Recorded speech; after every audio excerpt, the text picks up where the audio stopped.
exactly with the person at the bottom of the field. We were told that the joist and relatives were in the audience. They both asked questions.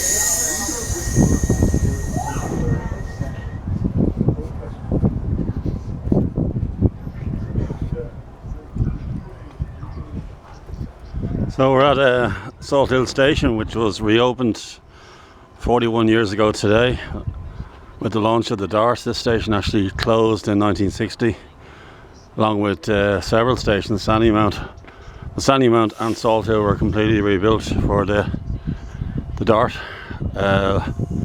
opening. And imagine the current generation, if they got into a pre-Dart, as we used to call them, the orange bucket seat days, would be just gobsmacked. Their jaws would just hit the ground. There's two different generations of Darts now. One that I was on, and one coming into Malahide, or one going to Malahide. But yeah, the rolling stock, there was an under investment for decades with CIE, and it's only the much maligned Fianna Fáil government under Charlie High, who liked fine handmade shirts. That's another story. Parisian, isn't it? Handmade shirts, French handmade shirts. Anyway, he was a rogue.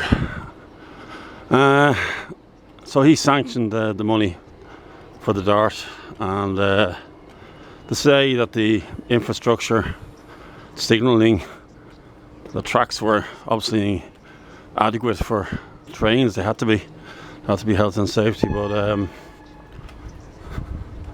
yeah, it was a huge undertaking as well. I watched the documentary on Éamon Thomas, and around this area now, not too far from here, Battery Bridge. See a Battery Bridge down there, and what they had to do was they had to replace all the bridges. Yeah. And between Dun Laoghaire and Sandycove / Glass Tool, some people get annoyed if you don't say Glass Tool, they had to lower the trackbed onto a concrete base, which necessitated the overhead, to accommodate the overhead tracks.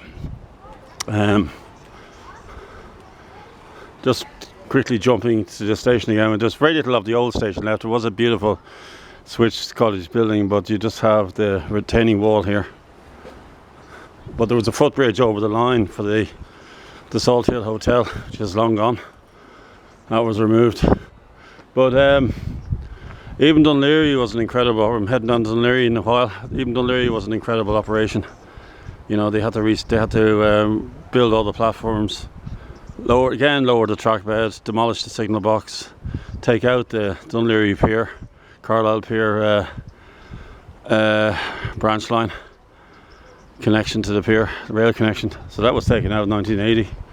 So it was an extraordinary. I even remember in Bray one Sunday morning going with my late father, going down, and they were increasing the height of the SER bridge. So yeah, you can see every station was impacted, and new seating was put. We had green seating.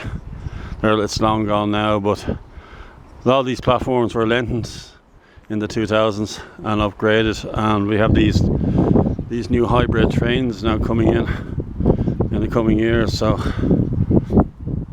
well, it's an incredible, successful story. Like, you know, this is the oldest suburban line in the world, and to jump from, and it coincided with the 150th anniversary as well, which was fantastic, which is amazing.